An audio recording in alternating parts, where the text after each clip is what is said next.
자, 이제 보세요.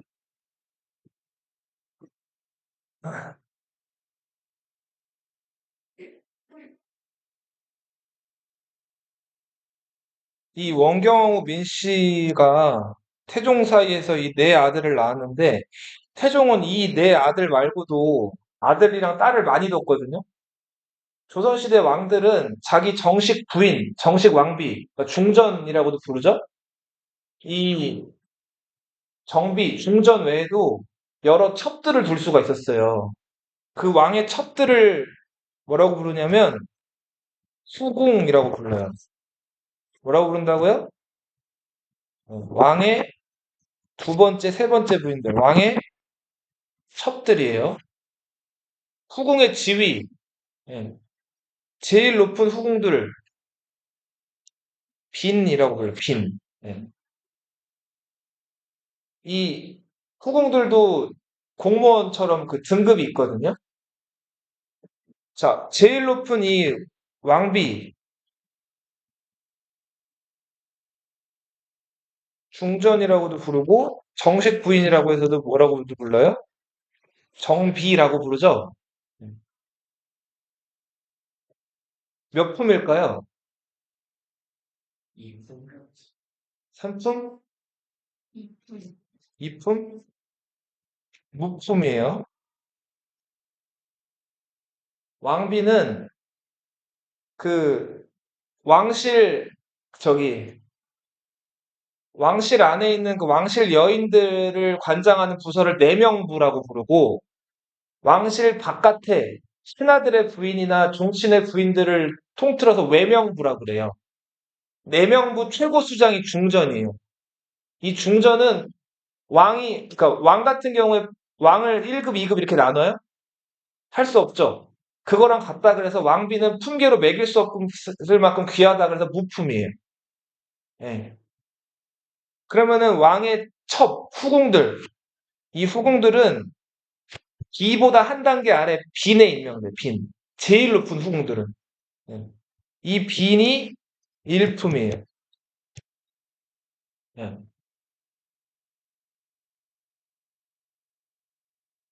그 빈보다 하나 낮은 게 귀인. 예. 뭐 귀인 정씨, 귀인 엄씨 그러면은 그래도 왕의 사랑을 꽤 많이 받은 사람들. 그러다가 이 사람들이 더 높아지면은 장희, 빈 이렇게 올라가는 거예요. 자, 빈이라고 해도 시빈, 뭐 숙빈, 창빈 이런 사람들이 왕의 후궁들 중에서 사랑 꽤 많이 받은 후궁들, 높은 사람들. 근데 빈이라고 해도 왕비보다는 높아요, 낮아요. 낮죠. 네. 자, 그리고 귀인 아래 네, 뭐 이렇게 나가요. 소의, 수의, 소용, 수용, 네, 소원, 수건. 이게 후궁들의 등급이에요. 1품부터 이게 7품까지 이렇게 내려가는데 자, 이거 보시면 처음에 그러니까 궁에서 그냥 설거지나 하고 빨래나 하고 이렇게 사는 그런 사람들 있죠? 이 여자들을 궁녀라고 불러요. 궁녀. 좀 궁녀를 좀 낮춰가지고 무수리라고도 부르고 나인 이렇게 불러요.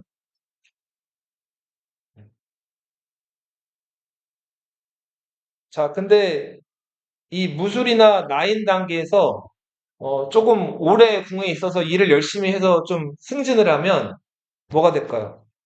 궁녀가 상궁이라고 불리게 되는 거예요. 궁녀들은 이렇게 하늘색, 파란색 치마 입죠. 그리고 머리 이렇게 좀 어린 보통 여자들이 궁녀 하잖아요. 댕기머리 같은 거 하고 그러다가 어느 정도 나이가 차면은 상궁이 된단 말이에요. 그래서 뭐 음식 왕 대신에 먹어보는 상궁, 기미상궁 뭐 이러잖아요. 그 외에도 뭐 왕의 목욕 뭐 그리고 왕이 어디 행차할 때 여러 가지를 도와주는 상궁들. 예. 근데 이 궁녀나 상궁 단계에서 여자잖아요. 왕은 남자고. 왕의 눈에 들어요. 그래서 왕이랑 같이 잠자리를 하는 거예요. 예. 그러면은 굉장히 신분이 높아지는 거예요. 왕의 그때부터 이제 부인 대우를 받는 건데, 그렇게 되면 이런 첩지를 받는 거예요. 이해돼요? 네. 그렇게 해서 이제 예쁨 받으면 장희빈도 처음에 수건부터 시작했어요. 수건 장씨에서 쭉쭉 올라간 거예요. 그래서 뭐까지 올라간 거예요? 빈까지 올라간 거죠. 희빈까지 올라간 거예요. 그리고 심지어 희빈 장씨는 숙종의 아들을 낳았기 때문에 뭐까지 올라갔을 거예요? 왕비까지 된다고. 원래 왕비가 인현왕후라는 왕비였는데 그 왕비를 숙종이 쫓아내버려요. 희빈 장씨 얘기를 듣고. 네. 그리고 중전이 희빈 장씨가 됐죠. 근데 이 장씨가 너무 질투심이 많았죠. 그리고 막 이제 숙종이 다른 후궁들 만나러 다니니까 그게 싫었던 거예요. 그래서 희빈장 씨 어떻게 했을까요? 숙종이 다시. 어? 숙종이 희빈장 씨를 다시 중전에서 희빈장 씨로 내려요. 희빈으로. 그 다음에 폐서인 됐던 인현왕을 다시 궁으로 불러들인다고. 희빈장 씨 이게 싫었겠죠. 자기 자리 뺏겼으니까. 그래서 그 다시 왕비된 인현왕후를 저주한단 말이에요.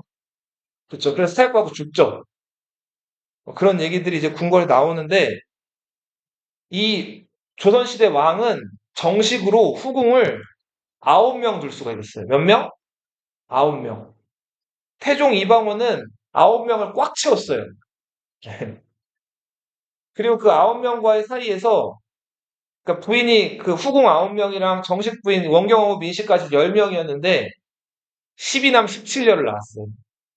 몇 명을 낳은 거예요? 29명을 낳은 거죠. 왕건은 34명. 29명의 부인 중에서. 예. 왕건보다 결혼을 많이 하진 않았지만 못지않게 많이 낳았죠.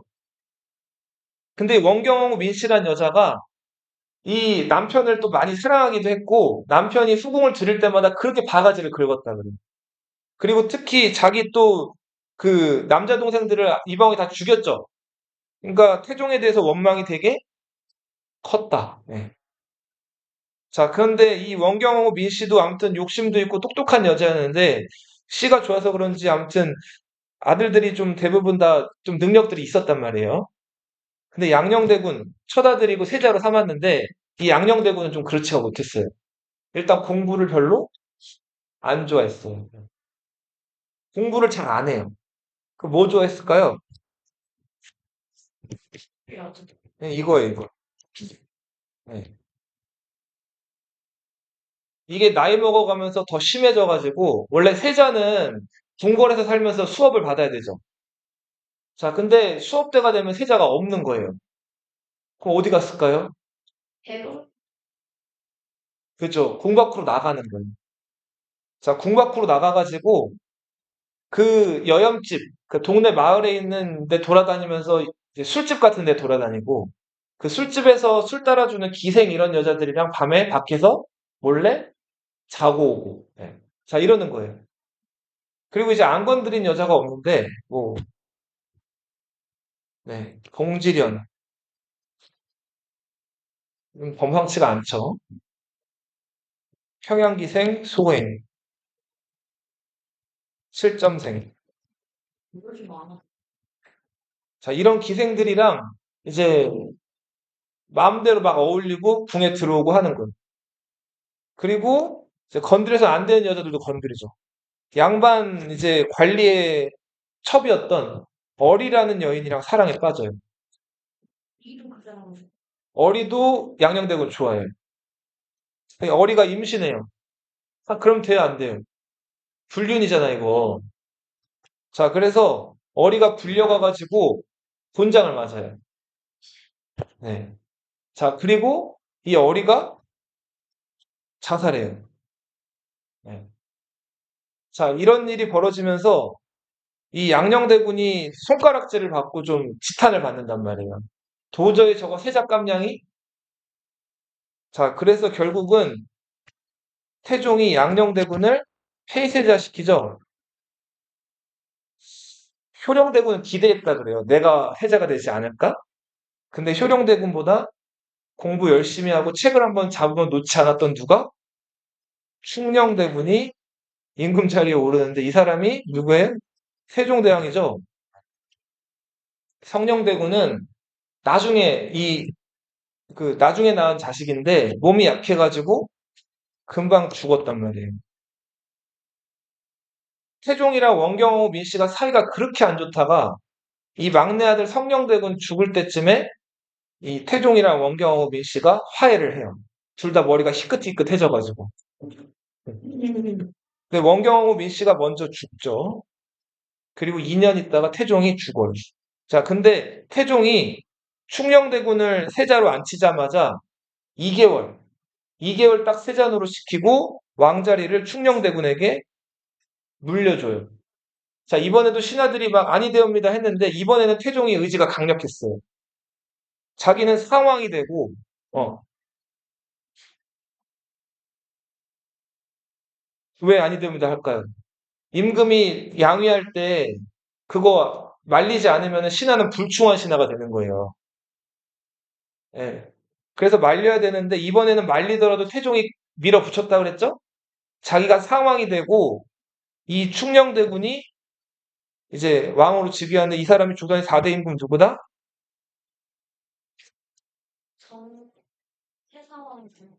정종은 태상왕이라고 높이질 않고 노상왕이라고. 수수합이라 그랬죠? 자기 아버지 이성계는 말 그대로 이성계잖아요. 태조잖아요. 높여야 될 만한 큰 상황, 태상왕인데 자기 형은 그냥 자기가 왕이 되기 전에 징검다리처럼 잠깐 놓은 왕이잖아요. 그러니까 이 정종한테는 태상왕자 칭호를 안 올리고 대신에 먼저 상왕이 됐다 그래서 정종이 잠깐 살아있거든요. 태종이 상왕 됐을 때도 노상왕이라고 불러요. 늙은 상왕. 여기 나와 있거든요. 노상왕 정종과 상왕 태종.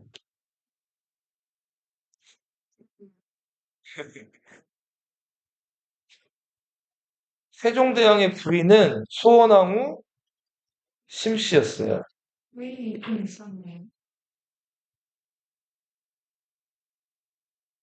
자, 수원왕후 심씨 아버지가 심온이라는 사람이 있어요. 세종대왕한테는 심온은 어떤 사람이죠? 장인어른이죠, 장인어른. 자기 아내의 아버지니까. 그죠? 근데 이 심온이 과거 시험 급제하기도 했고 아주 정치적으로 처신을 잘해가지고 이조판서, 병조판서 중요한 자리들은 다 차지하고 요때 관직이 무려 영의정이었어요. 영의정이면 왕 바로 아래죠. 최고 관직이었다고.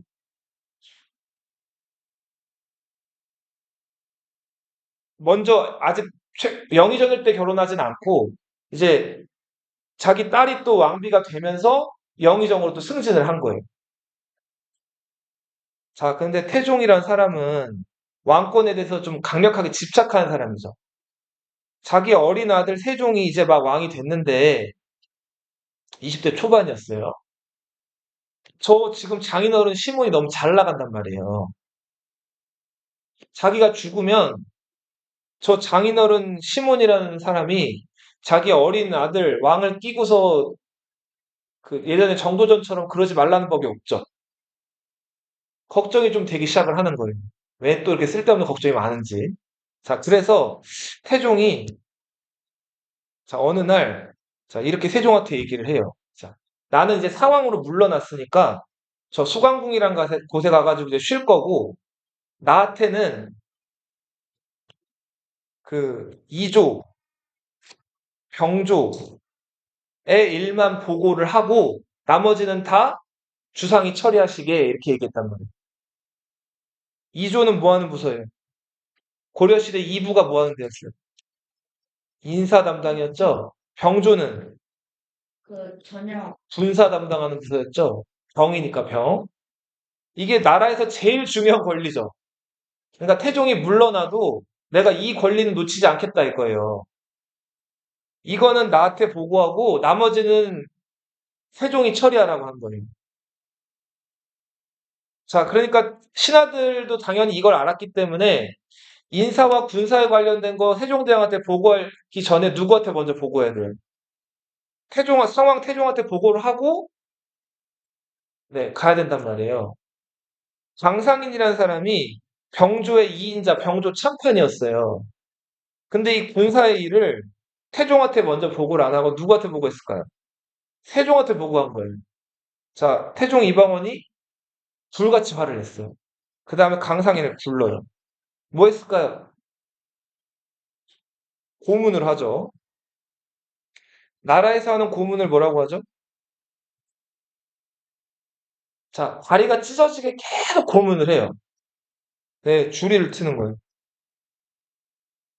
그리고 이제, 근데 이유도 없어요. 그냥 주리를 틀어요. 너 왜 보고를 세종대왕한테 먼저 했어? 나한테 안 하고. 이거예요. 너 역모를 깼지? 네. 상관이 없죠? 근데 계속 줄을 트는 거예요. 자기 기분 나쁘다고. 그러다가 강상인 입장에서는 자기는 역모를 깨한 적이 없습니다. 계속 얘기를 하는데도 줄을 틀다가 이것 이놈 안 되겠네. 너 역모를 깨했다고 얘기를 해. 계속 얘기를 안 하니까 압슬형에 쳐요. 압슬. 자, 유리 조각 같은 거 있죠? 이런 거를 다 깨요. 그럼 날카롭죠? 이걸 바닥에 뿌려요. 그래서 덮게 하는 거예요. 그다음 그 위에 무릎 꿇고 앉게. 그럼 엄청 아프겠죠? 근데 허벅지 위에다가 자, 이만한 무거운 돌을 올려요. 하나를 올려요. 두 개를 올려요. 세 개를 올려요. 자, 그렇게 되면은 이 허벅지 여기 다리 뼈가 다 부러지겠죠? 자, 그 위에 사람이 올라가요. 그 다음에 이걸 짓밟는. 그러니까 그 벌을 받는 순간 그 사람은 불구자가 되는 거죠. 안진뱅이가 되는 거야. 평생 못 일어나게. 그 형벌을 가해요. 자, 이유도 없이 그렇게 강상인을 괴롭히다가, 자, 강상인, 이제 사람을 보내가지고 강상인한테 이런 말을 전하죠. 너 태종한테 보고 안 하고 세종한테 보고하게 한 거 시몬이 시킨 거지? 아닌데요? 시몬이 시킨 거 아닌데요? 너 일로 나와봐. 또 압슬. 아, 자, 그 다음에 또 옥으로 끌고 가가지고 너 시몬이 시킨 거잖아. 아닌데요? 아니라고? 그래? 그럼 또 압슬. 자, 그러다 결국은 강상인의 입에서 시몬이란 사람의 이야기가 나왔단 말이야. 그럼 신문 시킨 게 아니죠. 사건을 만든 거죠. 자, 그 다음에 시몬은 명나라 갔다가 이제 돌아오는 길이었는데 영문도 모르고 의금부로 잡혀가요. 자, 그 다음에 시몬도 이거를 당해요. 너가 강상인을 시켰지? 강상인이 누군지도 모른다. 강상인을 시켰잖아. 다 제가 잘못입니다. 인정하고 시몬이 고문으로 한껏 몸이 망가진 다음에 사약을 먹고 죽죠. 강상인은 죽었죠. 예. 고문을 심하게 당하다가 둘 다 죽게 되죠.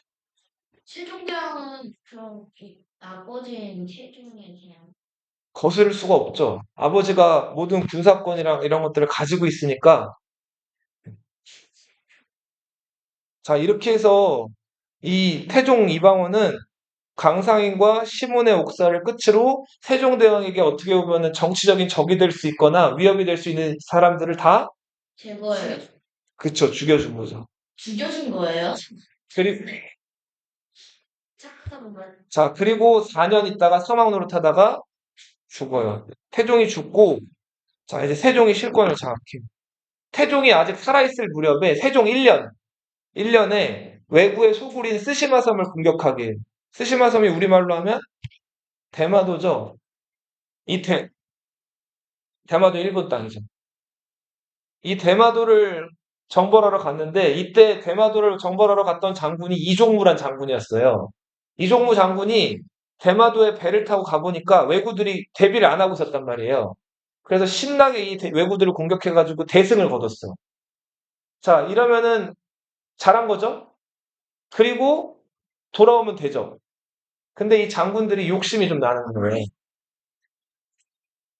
그래서 대마도 안에 그 산이 엄청 많았는데 그 산 속으로 왜구들을 쫓아서 들어갔어요. 근데 그 길을 모르겠죠, 아무래도. 길을 모르는 상태에서 산길로 들어가서 헤맸어요. 근데 왜구들이 숲속에 숨어 있다가, 네. 그쵸, 매복해서 이종무 군대를 공격을 한 거예요. 그래서 많이 죽진 않았지만 병사들이 한 200여 명 정도가 죽고, 자, 결국은 산 아래로 내려왔단 말이에요. 그러니까 이긴 것도 아니고, 진 것도 아니고. 뭔가 졌다고 하기도 좀 그렇고 좀 찜찜한 상태에서 조정에 들어와서 그래도 처음에 섬에 내렸을 때 이겼습니다 보고했단 말이에요. 이게 대마도 정벌이에요. 조정에서 이거 알았을까요, 몰랐을까요? 다 안단 말이에요. 근데 태종이 주도해가지고 세종대왕 시켜가지고 이종무를 보낸 거죠. 근데 이종무가 지고 왔다 그러면 쪽팔리잖아요. 이종무를 이겼다고 하고 개선장군으로 상을 준 다음에 한 달 있다가 그 자리를 뺏어서 유배를 보내. 어? 대마도 정벌이에요. 여기 사람이 많이 죽었잖아요. 죽인 건 그렇지. 자, 그리고 이제 세종대왕이 직접 정치를 이제 하게 되는데 세종대왕은 강력한 왕의 권력을 물려받았죠. 자기 아버지가 만들어 놓은 사병도 없애주고 외척들도 제거해주고 심지어는 자기 그치 장인어른 집, 그러니까 자기 외척, 그러니까 자기 그 처가 집도 완전히 다 풍지박산을 만들어줬죠.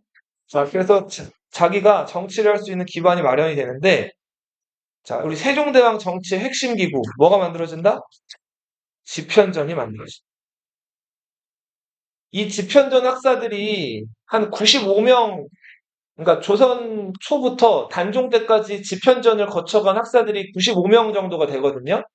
이 95명 정도 중에서 50명이 과거 시험 5등 안쪽이에요. 그러니까 어떤 사람들이에요? 여기 집현전 들어간 학사들은 엘리트들이죠. 과거 시험 조선시대부터 정례화가 되는데 3년에 한 번 시험 치러요. 네. 몇 명 뽑는다고요? 갑을 병으로 나눠서 1등부터 3등까지를 갑과, 을과가 4등부터 10등, 병과가 11등부터 33등. 33등에도 엄청나게 잘한 거라 그랬죠? 그런데 5등 안쪽의 사람들이 이 집현전을 거쳐간 학사들 중에서 절반이에요. 엘리트들만 모아놓은 거예요. 이들은 그 집현전 들어가서 학문 연구를 열심히 해요. 공자, 맹자, 남긴 뭐 논어, 맹자, 시경, 서경, 뭐 춘추, 주역 이런 책들을 막 열심히 공부해서 이거를 나라를 어떻게 운영할 건지에 접목을 시키는 사람들이 집현전 학사들이. 세종대왕들이 집현전 학사들을 아주 이뻐해가지고 항상 집현전 학사들이 그 공부하다 지치면은 먹을 수 있게 간식을 마련했다. 귤. 귤이 귀했죠, 이 당시에는. 그리고 술. 예. 그렇죠. 우리 과자 이런 것들. 강정 이런 것들. 술을 마시는데 술을 그러니까 이제 저녁 다 먹고 자기 전에 회포를 좀 풀어라 하는 취지에서 술자리를 가볍게 조촐하게 이렇게 안주랑 해가지고 그치? 네. 그리고 얘네들은 이 학사들은 공부를 하는 사람들이기 때문에 여기서 막 과음을 해가지고 실수를 했다거나 그런 경우들은 기록에 안 나와 있어요. 이 집현전 학사 중에서 유명했던 사람이 정인지, 장원급제한 사람이에요. 최만리, 정창손, 정창손 22년 근무, 최만리 18년 근무. 이 사람들은 아침에 일어나서 잘 때까지 책만 보는 거예요. 다른 사람들은 뭐 괴담 같은 신숙주, 성삼문, 박팽량. 자, 이런 사람들이 집현전에서 열심히 공부하면서 세종대왕의 정치를 뒷받침한 인물들이다. 엘리트들, 브레인들이다. 신숙주가 하루는 밤늦게까지 공부를 하다가 잠들었어요. 네. 자, 세종대왕이 이렇게 쭉 궁궐 안을 돌다가 신숙주 자고 있는 걸 보고 자기 입고 있던, 옷을 그쵸. 골륜포죠? 그 위에 또 덧입는 가죽옷을 벗어다가 신숙주를 덮어줬다. 그만큼 그쵸. 그만큼 예뻐했고, 자, 이 학자들을 모아가지고 학문 토론 연구이자 정책 토론 연구를 하는데 이거를 경연이라고 해요. 경연.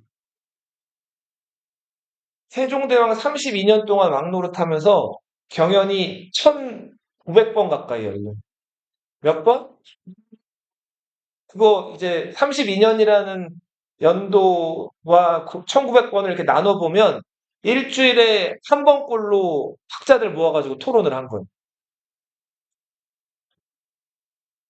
자, 그래서 경연 자리에서 이 학자들이 막 이제 세종대왕한테 건의하면 세종대왕들이 답을 하고 학문연구대에 대해서 막 열심히 연구를 한 거예요.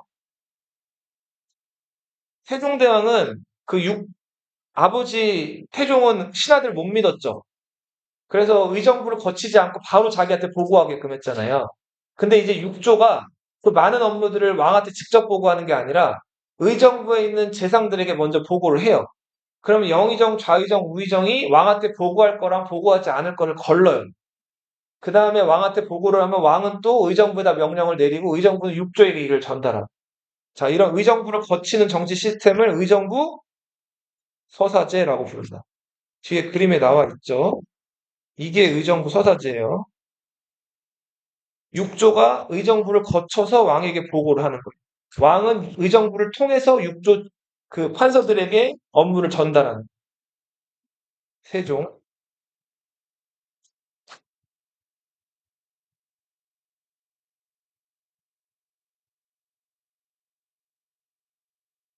자, 세종대왕 정치 그 의정부에서 재상 노릇을 세종대왕 32년 재위하는 동안 계속했던 인물이 청백리로 알려져 있는 황희정승과 황희정승의 절친이자 같은 또 정승이었던 누구? 맹사성. 세종대왕 정치를 세 단어로 요약을 하자면 민본, 백성이 중심이고 자주, 중국 것을 취하되 우리가 스스로 우리 거에 맞는 것을 쓰자. 그리고 현실에 꼭 필요한 거, 실용. 세종대왕은 정치면에서 보면 단점이 없어요. 네. 거의 무결점. 네. 세종대왕의 두 가지 문제, 이제 나오겠지만, 지금 저 방금 얘기한 뭐가 있었죠? 건강. 음식을 채식을 안 해요. 그리고 운동도 안 해. 근데 고기만 좋아해. 그러면 어떻게 되죠, 사람이? 그렇죠. 비만에 이르다가 이게 심해지면은 당뇨, 그쵸. 성인병에 걸리는 당뇨가 심하게 앓는단 말이에요. 당뇨가 심해지면 나중에 어떻게 될까요? 죽어요. 지금처럼 인슐린이나 이런 거 주사 맞을 수도 없고 하기 때문에 점점 당뇨가 심해지면 시력이 안 좋아지고 귀가 안 들리고 관절 이런 데가 다 약해지고 안 좋아져. 그리고 물을 하루에도 막 몇 리터씩 먹었다 그래요. 당뇨 환자들이 당이 분해가 안 되니까 그런 걸 자꾸 물을 먹어가지고 보완하려고 한단 말이에요. 그래서 세종대왕이 말년에는 한쪽 눈도 막 안 보이고 굉장히 건강 때문에 안 좋았고 그럼 두 번째 세종대왕이 잘못했던 거 그, 저, 채식 안 시켜주고. 맞아요. 신하들을 잘 부린 거. 근데 그거는 백성들 입장에서는 능력 있는 신하들을 적재적소에 잘 썼기 때문에 백성들 입장에서는 고마운 일이었고 자 세종대왕 잘 못했던 거 하나 마지막 세종대왕 큰아들이 문종이었죠. 문종이 세종대왕 밑에서 거의 28년 동안 세자 노릇을 하거든요. 세자한테 자 그런데 세자니까 세자 부인이 있었을 거 아니에요. 그쵸? 세자 비가 아니라 세자 빈이겠죠? 그 왕비보다 하나 아래 단계니까. 첫 번째 세자빈이 휘빈 김씨라는 여자였는데, 문종이랑 별로 사이가 안 좋았어요. 자, 문종은 뭐, 이제 다른, 저, 궁녀들을 좋아했단 말이에요. 그러다 보니까 이 휘빈 김씨가 애가 탔겠죠. 자, 그래서 어떻게 하면은 문종의 사랑을 받을 수 있을까 자, 알아봤더니, 문종이 사랑하는 여자들의 신발 있죠? 이걸 태워가지고, 자, 술에 태워가지고 먹이면은 그 남자가 자기를 사랑한다는 거예요. 어디선가 들었겠죠. 뭐 국내를 통해서나. 예, 미신 같은 거고. 그리고 남자 뱀, 여자 뱀이 사랑할 때 나오는 액체가 있는데 그 액체를 자기가 가지고 있으면은 그 남자가 또 자기를 사랑할 수 있다는 거예요. 그런 미신들을 어디서 주워 듣고 그걸 했어요. 자, 그래서 궁 밖으로 쫓겨난단 말이에요. 자, 이 휘빈김 씨를 세종대왕이 골랐거든요. 며느리니까. 그죠? 그리고 순빈봉 씨라는 또 다른 며느리를 골랐는데 순빈봉 씨는 또 좀 성격이 E였어요. E. I-E 알죠? 좀 쾌활명랑. 그래서 문종이 막 오면은 궁녀들한테 노래를 외우게 해가지고 문종에게 마치는 막 사랑가를 부르게 하고 자, 요런 좀 어떤 쾌활명랑한 타입이었는데 정작 문종이 순빈을 안 좋아했어요. 부담스러웠던 것 같아요. 자, 그랬더니 이 순빈봉 씨가 외로워가지고 자기 궁 밖에 살다가 궁에 이제 데리고 들어온 그 여자 하인이 있었단 말이에요. 걔랑 그죠. 동성연애를 하게 돼. 자, 이렇게 해서 순빈봉 씨도 쫓겨나죠. 그리고 세 번째로 맞아들인 여인이 현덕왕후 권씨. 드디어 제가 이 권씨와의 사이에서 딸 하나, 아들 하나를 얻는데 그 아들이 단종이란 말이에요. 근데 현덕왕후 권씨가 단종을 낳고 나서 산후병으로 죽는단 말이에요. 며느리 보기 지지리도 없었던 사람이 세종대왕이에요. 그리고 이 두 며느리를 너무 신중하게, 자기 세종대왕이 완벽하게 고른답시고 고르는데, 결국은 뜻대로 됐어요? 잘 안 됐어요. 안 됐죠. 그리고 마지막 며느리도 몸이 약해서 죽었단 말이에요. 세종대왕은 유일하게 좀 뭐랄까, 안타까운 점으로 지적되는 부분이 이 건강관리 본인 못한 거. 그리고 며느리를 너무 고를 때, 너무 이제 좀 뭐랄까, 나섰어요.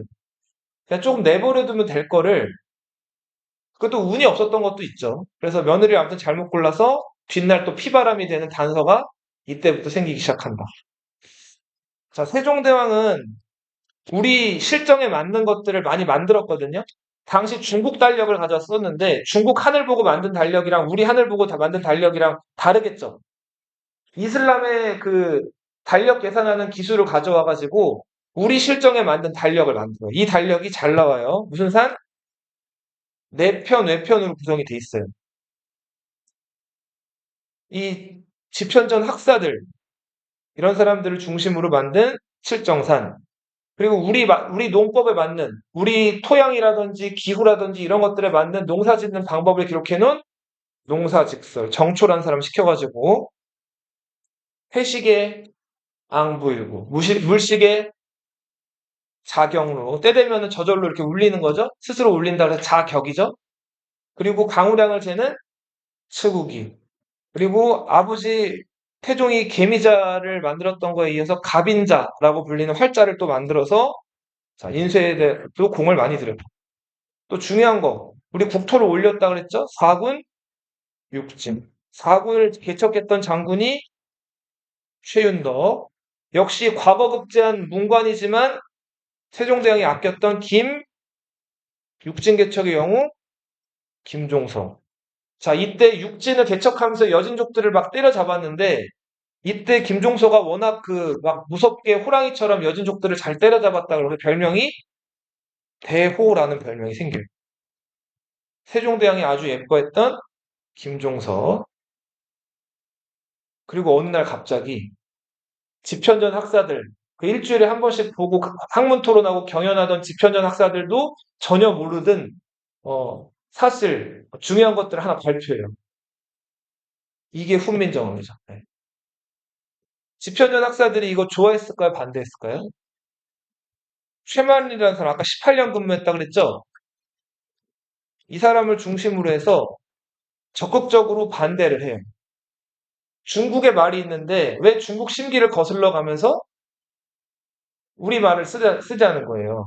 예전에 설총이 만들었던 이두 이런 것들이 있으니까 그거대로 그냥 우리 한자음을 빌려서 우리말 표현하면 되지. 괜히 이런 거 만들어가지고 중국 심기를 건드리지 말자고 얘기했단 말이에요. 근데도 세종대왕이 이걸 만들어서 반포를 했죠. 혼자 만들었을까요, 세종대왕이? 이게 실록에 정확하게 기록되어 있진 않지만 이제 훈민정음 반포되고 나서 세종대왕이 한글로 여러 가지 작품들을 만들라고 하는데 그걸 누구한테 주로 시킬까요? 자기 아들들한테 시켜요. 자, 여기서 알 수 있는 거 피는 물보다 진하기 때문에 훈민정음 반대를 예상을 하고 자기 아들들을 몰래 모아다가 이거를 그쵸 같이 만들었을 것이라고 추정이 돼요. 자, 조선 건국의 정당성을 노래한 용비어천가, 해동 육룡이 나르샤. 여기서 육룡은 우리 저 전주 향리였다가 삼척으로 갔다 함흥으로 도망갔던 이한사 기억나죠? 그 함흥에 처음 정착했던 이한사부터 이성계 아버지 이자춘, 이성계, 이방원까지 여섯 임금. 그 여섯 임금이 조선을 건국하는데 큰 공을 세웠다는 거를 칭송하고 노래한 한글 네, 한글 작품이 용비어천가지. 석보가 누굴까요? 석보. 맞아요. 부처. 석가모니의 생애. 조선은 성리학 유교 나라 아닌가요? 부처의 생애를 왜 기록을 하죠? 맞아요. 뿌리도 안 내렸고 왕실에서는 불교를 꽤 좋아한다 그랬죠. 세종대왕도 그 절에 자주 찾아가가지고 불교 행사를 많이 드리던 왕이에요. 그리고 조선시대 초반부터 임금이 죽으면은 수륙제라고 해서 불교 행사를 꼭 했어요. 근데 유학자들이나 대가는 이거를 좋아했을까요? 아니 되옵니다. 매번 했단 말이에요. 그런데도 왕들이 이거를 강제로 자, 석고상절을 특히 편찬하는데 큰 공을 세웠던 사람이 수양대군이라는 사람. 자, 보통 왕의 아들, 왕자들은 대군 아니면 군칭호를 받거든요. 여기서 대군은 세자가 못된 왕비의 자식들. 군은 누굴까요? 군. 후궁의 자식들, 그러니까 첩의 자식들을 군이라고 부른다. 수양대군, 소원왕후 심씨의 몇째 아들? 둘째 아들. 문종의 동생. 하고 첫째 아들은 문종. 그 세자죠. 자, 유교에서 강조하는 삼강. 세 가지 중요한 거. 충, 효, 열이죠. 충신, 효자, 남편한테 의리지키는 연려의 이야기를 백성들이 알기 쉽게 뭘로 그렸어요? 잘 나와요.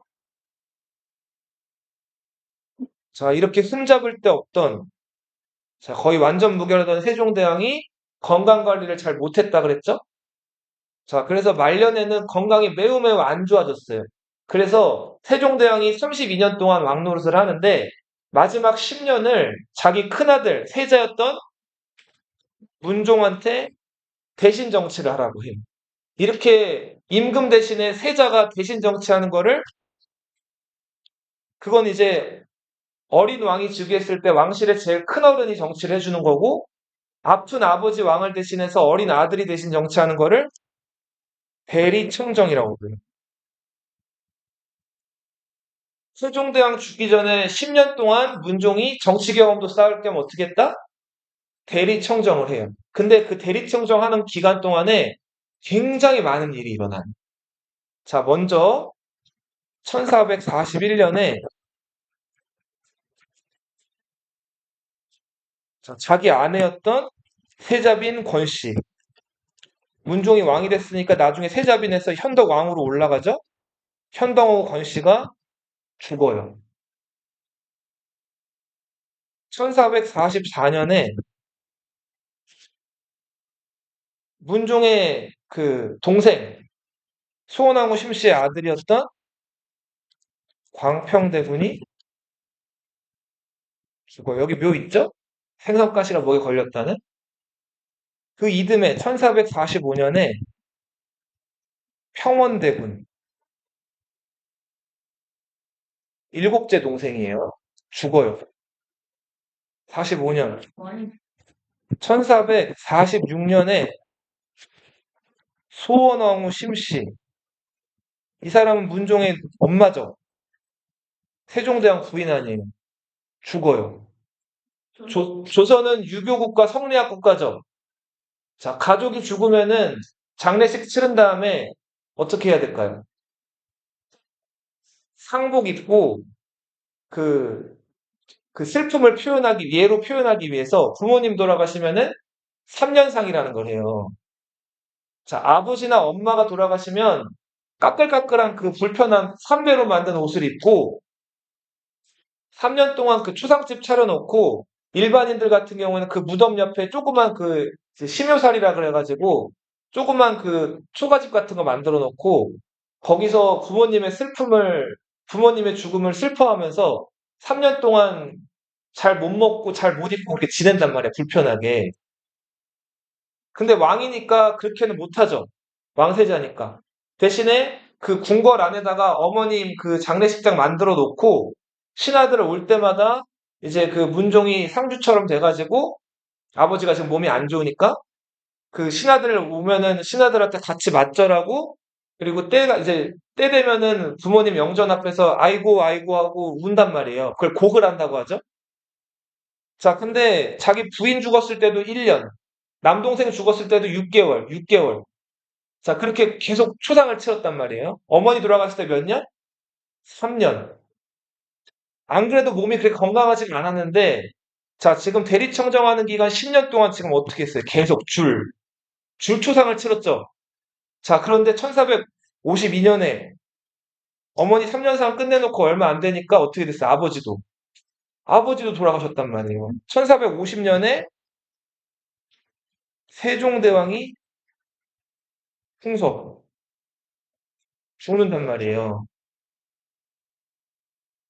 아버지 돌아가셨으니까 또 어떻게 해야 돼요? 3년상을 또 치러야 되잖아. 그러니까 조선시대 왕의 즉위식은 기쁘기보다는 항상 어떤 즉위식이에요? 슬픈 즉위식이에요. 왜냐면 아버지가 돌아가시면서 보통 그 아들이 그 자리를 이어받은 거기 때문에 자, 이렇게 해서 거의 10여 년 동안 정말 힘들게 초상을 치렀던 사람이 문종이고 그 결과 건강이 더 안 좋아지기 시작합니다.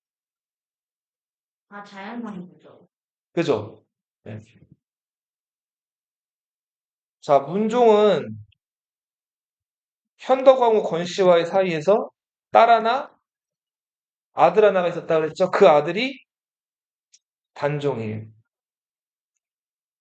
자, 세종대왕의 여러 아들들, 둘째 아들이 수양대군, 셋째 아들이 안평대군이었어요. 수양대군은 말 타는 거 좋아하고 활 쏘는 거 좋아하고 사냥 다니는 거 좋아해요. 성격 자체가 완전 테토남. 사람들 모아놓고 이렇게 술 마시고 자기 집에서 막 뭐 이렇게 의협 이런 얘기들 하는 거 좋아하고 전형적인 그 좀 할망. 네, 쾌남. 안평대군은 완전히 그 뭐랄까 좀 예술가기즈. 그림 잘 그리고 글씨 잘 쓰고 그리고 시 같은 거 잘 쓰고 전형적인 문인.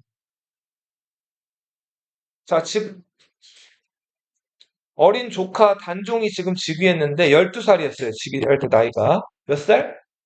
12살. 이름은 홍의. 이홍의. 보통 12살짜리가 즉위하면 12살이면 지금 5학년이죠. 뭐 저 노련한 정치가들이나 이런 사람들 상대할 만한 정치력이 있을까요? 없을까요? 없죠. 그럼 보통 요때는 누가 대신 정치를 도와줄까요? 그치. 왕실의 제일 큰 어른들, 특히 여자 어른들이 그 발을 치고 대신 정치하는 거 수렴청정이라고 한다 그랬죠. 수렴청정을 왕실의 제일 큰 어른이 하는데 할머니가 먼저 제1후보죠. 할머니 어떻게 됐어요? 할머니 죽었죠. 돌아가셨죠. 엄마 어떻게 됐어요? 단종 태어나면서 돌아가셨죠. 자, 그러니까 단종은 자기 뒤를 봐줄 사람이 없었단 말이에요. 아버지 돌아가셨죠. 자, 이런 상황에서 문종이 죽으면서 단종이 불안한 거예요. 자기 동생들 수양대군, 안평대군은 능력도 있고 야심이 좀 있단 말이에요. 아들은 어리고. 그래서 단종을 몇몇 충실한 신하들한테 부탁해요. 이렇게 임금이 죽으면서 자기 후계자를 맡기는 신하들을 고명대신이라고 하는데 그 고명대신이 세종 말년에 활약하던 황보인과 김종서 같은 인물들이었어요. 황보인은 문관 타입이었고 김종서는 문관이 장원급제하고 문관인 타입이긴 하지만 육진을 대척해 본 적도 있고 아주 성격이 불같았다 그랬죠. 자, 그래서 단종이 즉위했을 때 이들이 단종을 주변에서 도와줬는데 나라에서 제일 중요한 권한 행사가 인사라 그랬죠. 자, 인사는 사람을 어디 어디 배치하는 거잖아요. 근데 임금이 어떤 사람을 어디에 쓸 건지에 대한 정보를 가지고 있어야지 배치를 하죠. 근데 이 정보를 어느 부서에서 갖고 있어요? 2조에서 갖고 있어요. 2조에서 2조 관리들이 이제 만약에 예를 들면은 뭐 지금 예조 판서 자리가 비었어요. 그럼 예조 판서에 누구를 올릴지를 인재들을 물색을 해가지고 3명을 골라요. 이거를 삼망이라고 뭐라고 부른다고요? 자, 그런 다음에 인사 후보자들을 올린 거죠. 이거를 왕한테 올리면 왕이 최종적으로 할 사람들을 누구를 찍을 건지를 결정하는데 그 사람을 예전에는 이름을 세로로 썼죠? 자, 이름 위에다가 빨간 점을 하나 떨어뜨린단 말이에요. 자, 떨어질 락, 점자 써가지고 낙점이라고 불러요. 자, 인사의 최종 결정권자는 누구라고요? 왕이에요, 왕. 왕이 낙점하는 거예요. 붉은 점으로. 그런데 왕이 인사에 대한 데이터가 없다 그랬죠? 어리니까? 이걸 누가 대신했을까요? 고명 대신들이 대신한다. 임금이 아무것도 모르니까 산망돼서 2조에서 인사 명단이 올라오면 그 될 만한 사람 이름 위에다가 노란 점을 찍었어요. 빨간 점은 임금만 찍는 거죠. 노란 점을 찍어서 임금한테 이 사람 찍으세요가 알려주는 거예요. 그럼 그 위에다 빨간 점을 찍는 거예요. 임금. 이거를 황표정사라고 불러요. 자, 노란 점을 미리 찍어주는 거예요. 자, 권력은 누구에게 있어요? 나는 신하들한테 있죠? 신권이 어떻게 됐죠? 강화됐죠? 김종서가 자기 자식들 몇 명을 또 그 자식이 여럿 있었는데 승진을 막 확 시킨단 말이에요. 그래서 7급 공무원으로 자, 관직에 들어왔던 자기 자식이 3급까지 막 확 올라가요. 그죠? 자기한테 유리한 쪽으로 좀 만들어요. 자, 이걸 못마땅하게 지켜보고 있던 왕자들이 수양대군과 안평대군. 자, 근데 이 안평대군은 형보다 조금 더 내향적이라 그랬죠. 그죠? 그래서 그림이나 글씨 쪽에 관심이 있고 예술가 기질이 있다 그랬죠. 김종서 황보인 쪽은 안평대군이랑은 사이가 나쁘지 않았어요. 근데 유독 사이가 안 좋았던 거는 수양대군 쪽이랑 사이가 안 좋았고. 자, 그러다가 이 황보인 김종서가 분경이라는 걸 못하게 만들어요. 분경이라고 하는 게 뭐냐면, 자, 봐요. 그 뇌물 같은 거 찾아들고 왕자 집에 가요. 그 뇌물 바친 다음에 관직 하나 좀 주세요 하고 청탁하는 거예요. 조선시대 과거 시험 합격해야지 관직에 나가는데 그거 어렵다 그랬죠. 그래서 이 분경을 해가지고 그 말단 관직이라도 얻는 게 요 당시 좀 분위기였는데 이게 왕자들이 누릴 수 있는 꽤 큰 특권이잖아요. 근데 이거 뇌물 받고 청탁하고 이러면 안 좋은 거죠. 그래서 이거를 김종서랑 황보인이 못하게 막는다. 근데 수양대군이 이게 어땠을까요? 그나마 자기가 권한 휘두를 수 있는 방법인데 왕자들은 원래 정치 참여가 제한돼 있거든요. 그런 와중에 유일하게 좀 인사청탁 받아가지고 권리를 휘두를 수 있는 부분인 이걸 못하게 하니까 더 기분이 안 좋았겠죠? 자, 그래서 이 수양대군과 김종서의 갈등이 점점 깊어진다. 여기까지 할게요. 4페이지 15번.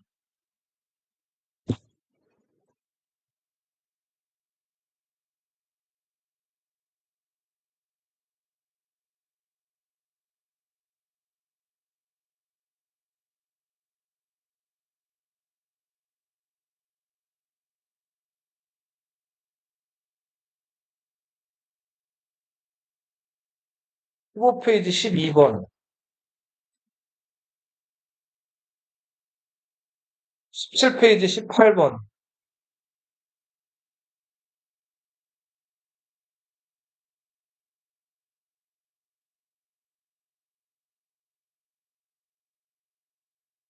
17페이지 21번.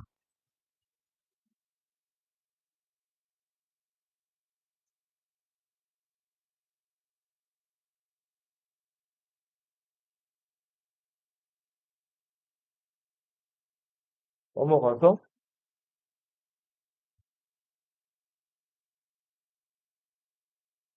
27페이지 12번,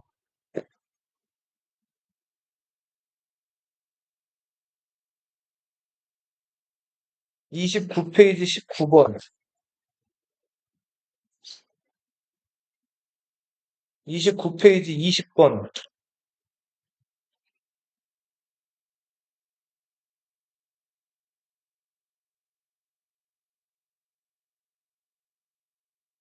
넘어가서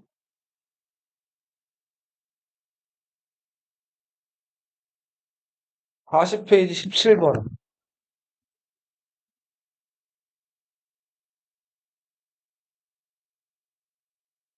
18번,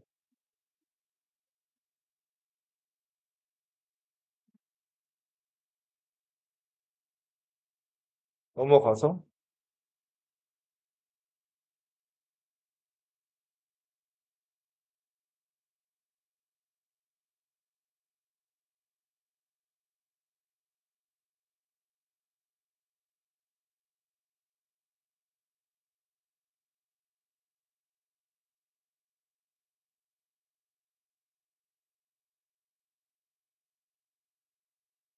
쭉 넘어가세요.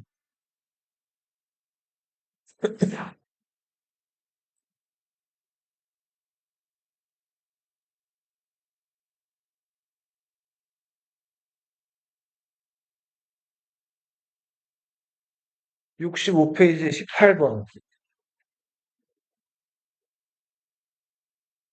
18번까지.